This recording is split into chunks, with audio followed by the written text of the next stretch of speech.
Bom, exercício 2 dessa última lista fala: uma empresa está fazendo planejamento agregado e nesse planejamento ela precisa definir as estratégias que serão adotadas para atender suas demandas de produção ao longo de 2019. A demanda obrigatoriamente deve ser atendida e está planejada conforme tabela 1. Galera, quando eu falo que a demanda obrigatoriamente deverá ser atendida, significa que eu não posso ter ruptura de estoque, concorda? Sim ou não? O que significa não atender a demanda? Romper o estoque, ficar negativo, ficar devendo o cliente. Lembram disso? Então o exercício já está dando uma dica aqui, ó. Está dando uma dica não, está dando uma ordem. A demanda obrigatoriamente deve ser atendida. Ou seja, se porventura isso fosse uma questão de prova, qualquer campo na linha do estoque negativo, ferrou. Entenderam por quê? Estoque negativo é não atender a demanda. Vamos lá. Nessa empresa, em um dia de trabalho, apenas com produção normal, são produzidas 40 peças. No caso da produção extra, podem ser produzidas 10 peças. E o número de dias de trabalho planejados para o ano de 2009 está na tabela aqui, ó. Beleza? Quando é necessário aumentar a demanda, você tem algumas possibilidades. Usar os estoques de períodos anteriores, fazer hora extra ou terceirizar. Você tem as três opções. Tá claro? E aí eu tenho aqui os custos. Olha que legal. Os custos aqui eles mudam mês a mês. Tá claro? Então, o custo de estoque é sempre o mesmo. Mas, por exemplo, a produção extra fica mais cara do meio do ano para frente. A subcontratação fica mais barata. Por algum motivo que eu não sei qual é. Tá certo? Ô Daniel, você encosta a porta para mim, fazendo favor? Obrigado, viu? A empresa pode utilizar qualquer combinação das possibilidades que tem, mas deve escolher a combinação que gere o menor custo possível. Beleza?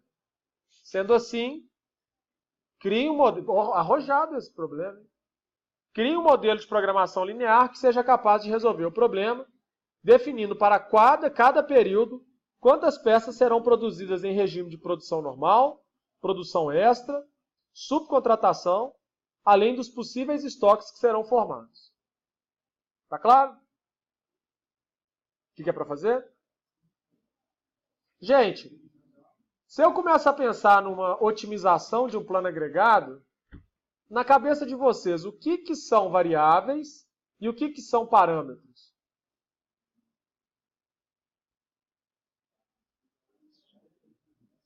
Parâmetros são os dados. Então, previsão de demanda, parâmetro.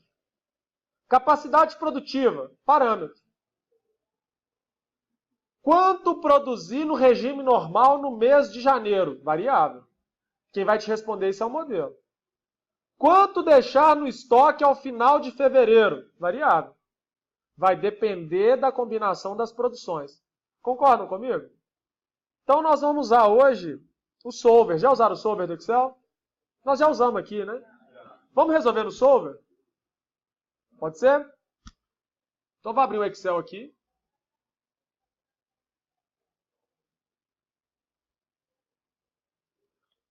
Vou colocar aqui exercício 2.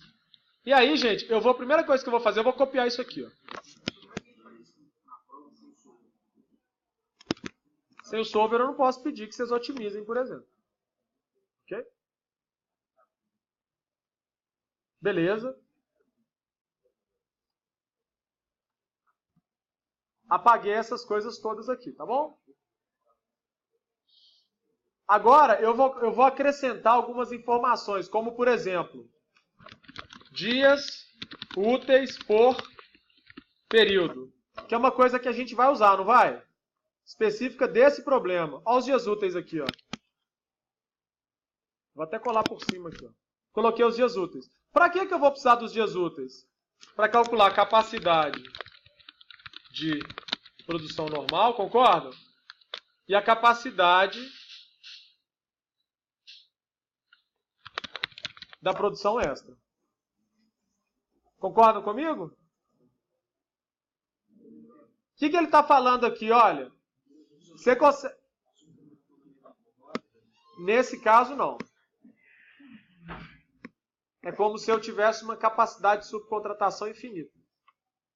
Meu terceiro, quanto eu mandar de pedido para ele, ele consegue me fazer. Tá? Diante do meu volume de produção, para ele é irrisório. Não, olhando aqui, eu não falei a capacidade porque não tem. E na prática, você sabe disso pelas relações que você tem com seus fornecedores. Entendeu? Você vai ter um fornecedor lá que você sabe, porque aquele cara lá, o máximo que ele aguenta mandar para mim são 30 peças por mês. Então essa é a capacidade dele. Tá bom?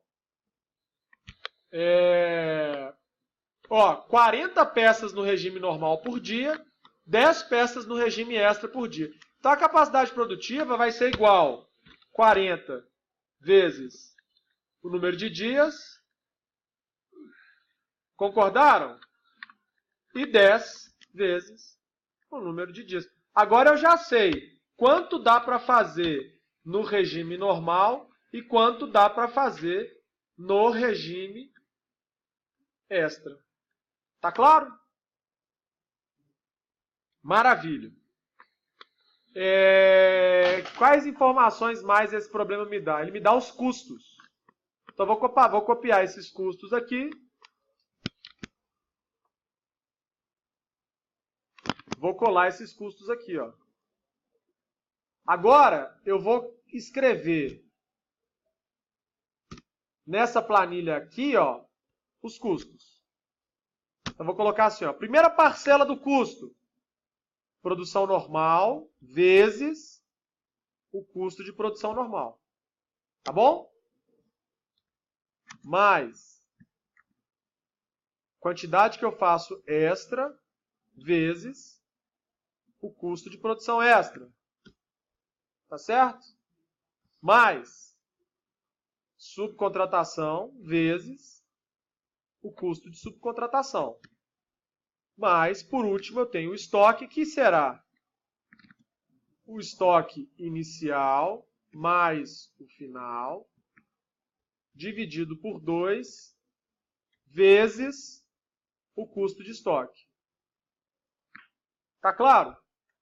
Então, essa conta ali tem 4 parcelas. Produção normal, extra, subcontratado e estoque. Ok? Vou arrastar até lá. E vou, inclusive, criar uma coluna aqui, uma célula, que eu vou colocar custo total.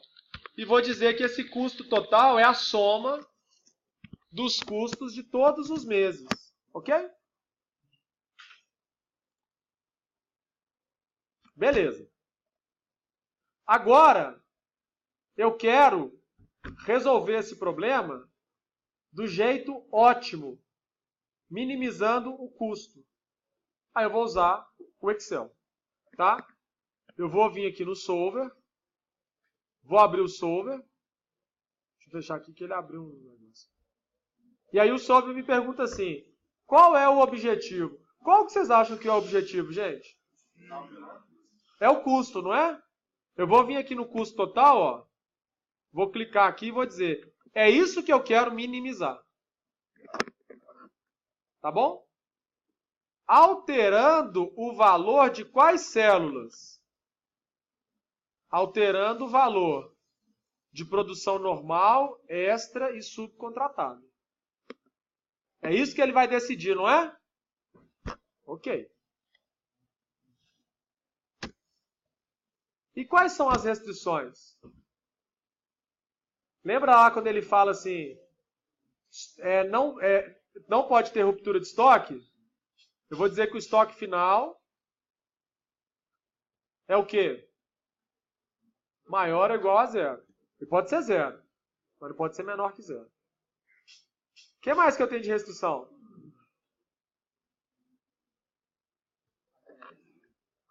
Atender a demanda, quando eu falo que o estoque é maior que zero, já estou atendendo. Concorda? Porque se eu não tiver volume de produção suficiente, ele vai ficar com estoque negativo. Outra coisa que eu não preciso fazer, mas que pode ser didático se eu fizer, é dizer que todos esses campos aqui onde tem produção normal, produção extra e produção subcontratada, também são maiores ou iguais a zero, concorda? Sim ou não? Tem mais alguma restrição? Capacidade de produção normal e capacidade de produção extra. Tá claro? Então, antes de colocar essa capacidade, eu já vou colar lá as demandas, que aí quando a gente rodar, a gente já começa a ver se está funcionando ou não.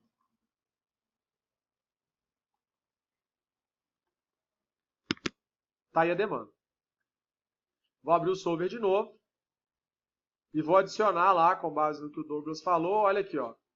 A quantidade que eu vou ter aqui de produção normal tem que ser menor ou igual à capacidade de produção normal que a gente calculou, concorda? Sim ou não? Vou dizer também que a produção extra que está aqui em cima, ó, tem que ser menor ou igual à capacidade de produção extra. Tá ok? Vamos resolver.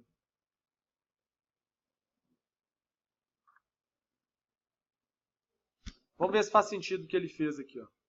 No primeiro mês, ele faz 880 peças no regime normal, 220 no regime extra e coloca 100 peças no estoque. Estão vendo aí? Não. Coloca 100 peças no estoque. Estão vendo aí? No segundo mês, ele faz... Aí olha para você ver. O segundo mês começa com as mesmas 100 peças. Estão vendo? Ele já usa essas 100 peças, porque ele faz 680 na normal, 170 na extra, terceiriza 150 e usa 100 do estoque. E fica zerado. Ok?